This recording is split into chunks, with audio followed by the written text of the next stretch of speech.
Hey everybody, what's up and welcome back to today's video guys. And today guys, I'm going to go and be showing you how to get started with creating a website in WordPress. This is a very simple thing to do, so make sure to watch this quick and easy video to the very end, follow my steps correctly so you can make sure this works the same for you and you can do this yourself.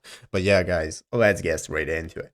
So the first thing you want to do is to go ahead and open up the official WordPress website right here at wordpress.com. If you're not already, and after opening it up, you'll be greeted by this main page right here. Is going to look like this, where you want to go ahead and log into your WordPress account in the upper right corner. So after logging into your account successfully, if you do not already have one, just go ahead and create a new one, and after logging in, you'll be greeted by this main WordPress website right here, where this is the home page where you can find your sites, domains, themes, and so on. Here is my sites menu, where I can take a look at the sites I have already created. If you do not have any websites, you'll see the main menu right here without any websites, but what you can do guys is see right here in the upper right corner is a button that says add new site. So you can go ahead and get started with importing existing site if you want, or just creating a new one. So you can click add a new site. After clicking add new site, this is now going to proceed to the next page where you can get started with choosing your domain. So you can either find a domain you already own, you can select a new one, and so on. Let's say tutorial website for now. And let's go ahead and see what domains we are going to have. As you can see, this is right here. We can use this one or something similar selected, and you can continue. So if you click continue,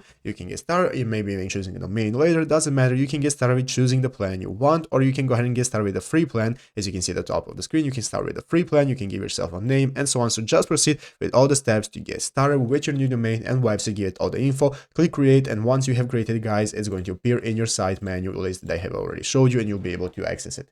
But yeah guys, basically that is how to do it. So I hope this video was helpful. If it was, make sure to leave a like, subscribe to the channel. See you guys, thanks for watching, take care, and bye.